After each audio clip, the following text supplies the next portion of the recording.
Mike Williams left home before sunrise for what should have been an ordinary duck hunting trip.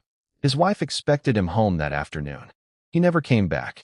Hours later, search teams found his boat drifting alone across Lake Seminole. His truck was still parked where he had left it. His shotgun was inside the boat. But Mike Williams had completely disappeared. Divers searched the lake. Boats combed the shoreline. Helicopters circled overhead. Yet despite one of the largest search efforts in the area, they couldn't find a single trace of him. With no body and no signs of a struggle, investigators believed Mike had likely drowned while hunting. Over time, most people accepted that explanation. His family held a memorial. Friends mourned his loss. Life slowly moved on. But someone close to Mike knew that wasn't the truth. Someone who comforted the grieving family while hiding a deadly secret. That man was Brian Winchester. Brian wasn't just Mike's best friend. He had secretly been involved with Mike's wife, Denise. For years, no one could prove Mike had been murdered. The case sat cold. 17 years passed. Then everything changed. Brian was arrested in an unrelated kidnapping involving Denise Williams.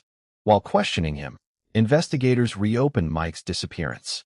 This time, they looked beyond the lake. Brian eventually confessed.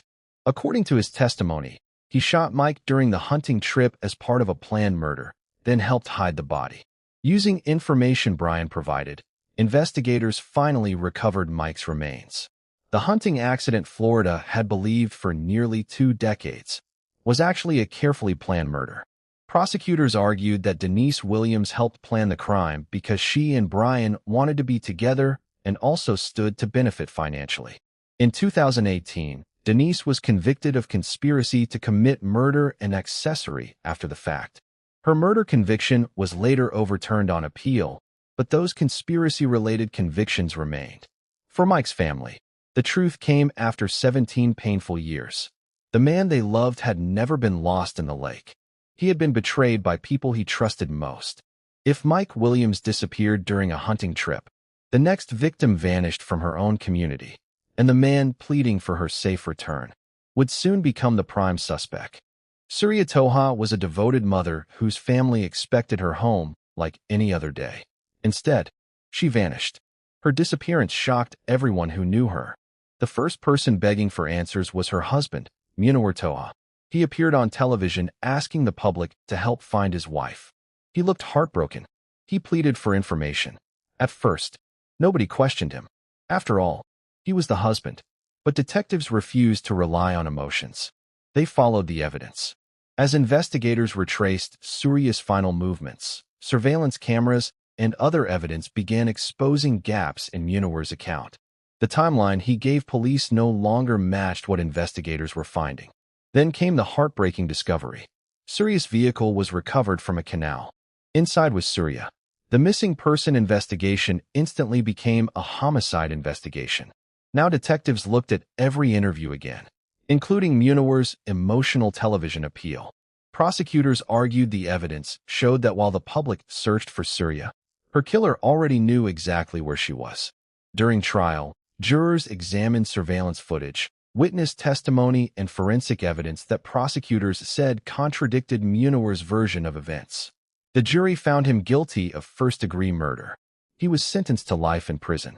For Surya's loved ones, the public search ended in unimaginable heartbreak. The man asking strangers to help find her had been held responsible for taking her life. Christian Aguilar had just begun his college journey. His family believed his future was only getting started. Then, he disappeared. Friends tried calling him. No answer. Messages went unread. The search began almost immediately. Detectives soon learned that Christian had spent his final known hours with someone he once trusted. His former friend, Pedro Bravo. Pedro admitted they had met that night. He admitted they drove together. But when investigators asked what happened afterward, his answers kept changing. Detectives checked surveillance footage, cell phone records, witness statements. The more evidence they collected, the less Pedro's story made sense. Then investigators uncovered another important detail. The friendship between the two young men had been strained by jealousy and personal conflict. Now detectives had both inconsistencies and a possible motive. Still, one question remained. Where was Christian? Days of searching turned into weeks. Volunteers refused to give up. His family pleaded for information. Then investigators made the discovery they had feared. Christian's remains were found in a remote area outside Gainesville. The investigation became a murder case. Inside the courtroom, prosecutors used phone records, witness testimony, and other evidence to reconstruct Christian's final hours. They argued that the evidence pointed to Pedro Bravo. The jury agreed. Pedro Bravo was convicted of first-degree murder and kidnapping and sentenced to life in prison. Christian's family finally received justice. But the promising young student they loved never got the chance to live the future he had dreamed of. Tricia Todd's car was sitting outside her home. Her purse was inside. Her keys were there. But the 30-year-old mother was nowhere to be found. At first, there was still hope. Maybe Tricia had gone somewhere unexpectedly. Maybe someone would hear from her. But investigators soon discovered something they couldn't explain. Someone had been using Tricia's phone after she disappeared, and the person detectives would eventually focus on wasn't a stranger. It was the man who had once been her husband. Tricia Todd was an Air Force veteran and mother living in Hobe Sound, Florida. She shared custody of her young daughter with her former husband, Stephen Williams, an Air Force airman stationed in North Carolina. In late April 2016, Tricia suddenly stopped responding to family and friends. That wasn't normal. Her family became concerned. Then her belongings were found. Her car, her purse, her keys. Things someone voluntarily leaving town would normally take with them. But there was another problem. Tricia's phone was missing. Investigators now had two questions. Where was Tricia? And who had her phone? Search teams began covering areas around Martin County.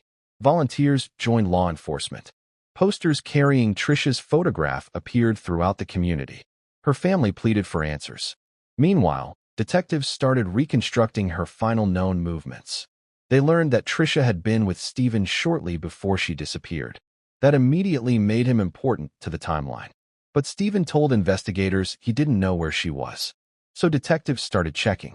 Phone records, travel information, surveillance footage, statements. And slowly, the timeline began working against him. Investigators discovered evidence showing Stephen had traveled from North Carolina to Florida around the time Tricia disappeared.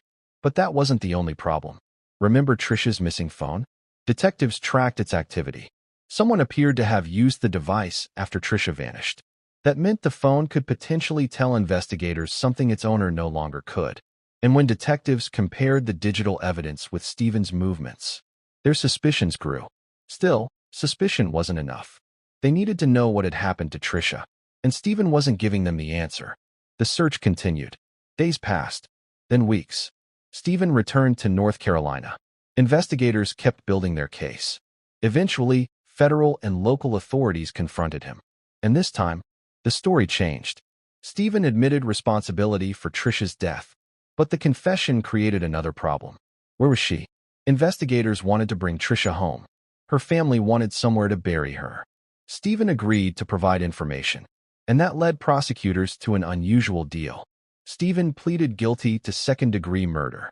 In exchange, he agreed to lead investigators to Tricia's remains. If he successfully helped authorities recover her body, the agreement contemplated a significantly shorter prison sentence. Search teams followed the information he provided. They entered the vast area around Jonathan Dickinson State Park, and eventually, investigators recovered some of Tricia's remains. But not everything. That distinction would become extremely important, because prosecutors concluded Stephen had not fully honored the agreement. The deal that could have dramatically reduced his punishment fell apart. In September 2016, Stephen Williams was sentenced to 35 years in prison for Tricia Todd's murder. But even after the conviction, the search wasn't truly over. Investigators continued looking for additional remains. And Tricia's family was left with something painfully unusual. They had an admission. They had a conviction. They knew who was responsible. But they still didn't have every answer. That's what makes Tricia's case different from the others. Usually, a confession closes the central mystery. Here, the confession simply created another one. Stephen Williams could finally tell investigators what happened to Tricia. The question was whether he had told them everything. For weeks, a Florida community searched for a missing mother.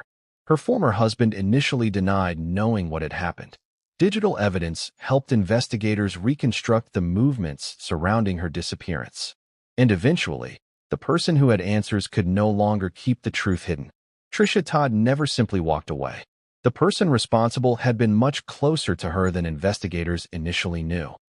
3 people checked into a Florida motel: Aileen Seiden, Zachary Abel, and Christina Araujo. Only 2 of them would leave alive. But when investigators started asking what happened inside room 15, the 2 survivors told very different stories. Each pointed at the other. Each claimed the other person was responsible. And for years, the question wasn't whether Aileen had been killed. It was which version of the story could detectives actually believe. Aileen Seiden was 31 years old. She had been traveling with Zachary Abel and Christina Araujo, 2 people with whom she shared a complicated romantic relationship. By April 2018, the 3 were staying at the Sportsman's Lodge in East Point, in Florida's Panhandle. From the outside, it was just another motel stop. But investigators would later learn that tension inside the relationship had been building for months. Jealousy, arguments, resentment. According to testimony presented later in court, the relationship had become increasingly unstable. Then, inside room 15, something happened, and Aileen disappeared. Investigators first became suspicious when they examined the motel room. Something about it immediately told them this wasn't simply a woman who had packed up and left. Evidence inside suggested a violent confrontation had occurred. Now detectives had 2 people they needed to speak with: Zachary and Christina. Both had been inside that room with Aileen. Both had left without her. And both knew more than they initially admitted. Then Aileen was found. Her body had been left near an abandoned cul-de-sac in Franklin County. The missing person question was over. Now detectives were investigating a murder. Attention immediately returned to Zachary and Christina. What had happened inside room 15? And more importantly, who had done what? That question would become the center of the entire case. Zachary and Christina were arrested. But the case did not move quickly. Years passed before jurors finally heard the competing versions. Then Christina made a decision that changed everything.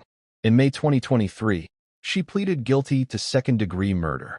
She admitted participating in Aileen's killing. But she also agreed to testify against Zachary.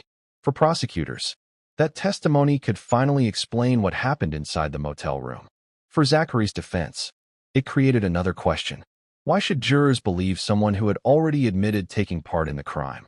When Zachary Abel went to trial in January 2024, Christina took the witness stand. She described the confrontation inside room 15. She told jurors that Zachary became aggressive. She also admitted her own involvement. Prosecutors argued that both defendants had participated, but that Zachary bore greater responsibility. The defense attacked Christina's credibility and argued that she had every reason to shift blame. Now the jury had to decide whether the woman admitting her own role was telling the truth about his. After roughly 5 hours of deliberation, they reached a verdict. Zachary Abel was found guilty of second-degree murder, accessory after the fact, and tampering with evidence. But the punishment wouldn't be the same for both defendants. In April 2024, Zachary was sentenced to life in prison. 2 months later, Christina returned to court. She had cooperated with prosecutors. She had testified against Zachary. She expressed remorse. But the judge made clear that cooperation did not erase her responsibility. In June 2024, Christina Araujo was sentenced to 25 years in prison for second-degree murder. For almost 6 years, Aileen's family waited while 2 defendants prepared to blame each other. The mystery wasn't where Aileen had gone. Investigators eventually knew that.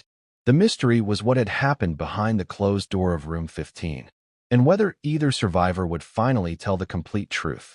In the end, both were held legally responsible. One received life. The other received 25 years. And the motel room that had looked ordinary from the outside became the place where a relationship built around 3 people ended with only 2 walking away. Dan Markel was a respected Florida State University law professor and father of 2. Then, in July 2014, he was attacked at his Tallahassee home. There was no robbery. Nothing appeared to have been stolen. And investigators were left with one enormous question. Who wanted a law professor dead badly enough to have him killed? The answer would eventually lead detectives hundreds of miles away. and straight into a bitter family dispute. Dan had been divorced from Wendy Adelson, the mother of his 2 children. Their separation had become contentious, particularly over where their children would live. Wendy wanted to relocate with the boys to South Florida, closer to her family. Dan opposed the move. A judge denied the relocation request. Prosecutors would later argue that this custody battle provided the motive behind an extraordinary murder-for-hire conspiracy. But investigators still had to prove who was responsible. And their first major break came from something surprisingly ordinary: a green Toyota Prius. Surveillance footage showed the rented vehicle following Dan around Tallahassee before the killing. Detectives traced the car to 2 men from South Florida. Neither appeared to have any personal reason to target Dan. And that created the real mystery. If these men didn't know Dan, who sent them? Investigators followed phone records, financial transactions, and relationships until the trail eventually reached Charlie Adelson, Wendy's brother. Prosecutors alleged Charlie had arranged the killing through Catherine Magbanua, a woman he had dated who also had children with one of the men involved in the murder. Then investigators obtained something even stronger: recorded conversations. An FBI undercover operation known as The Bump triggered a series of calls between people investigators were watching. Those conversations, combined with financial records, phone evidence, cooperating witnesses, and surveillance footage, became central to the prosecution's case. Years of arrests and trials followed. The 2 men prosecutors said carried out the murder, Sigfredo Garcia and Luis Rivera, were convicted or pleaded guilty. Catherine Magbanua was also convicted. Then, in 2023, prosecutors finally put Charlie Adelson on trial. They argued that Charlie had helped arrange the murder because killing Dan would remove the obstacle preventing his sister and nephews from relocating to South Florida. Charlie denied arranging the killing. The jury didn't believe him. He was convicted of first-degree murder, conspiracy, and solicitation and sentenced to life in prison. And the case didn't stop there. His mother, Donna Adelson, was later convicted for her role in the conspiracy and sentenced to life in prison. Wendy Adelson has denied involvement and has not been charged. What began as the unexplained killing of a university professor ended as a murder-for-hire conspiracy investigators spent years unraveling. And the clue that helped start pulling everything apart was a rented green Prius that someone apparently thought nobody would remember. Which of these Florida cases shocked you the most? Let me know in the comments. And if you enjoy carefully researched true crime documentaries, subscribe to Quiet Room Cases for more.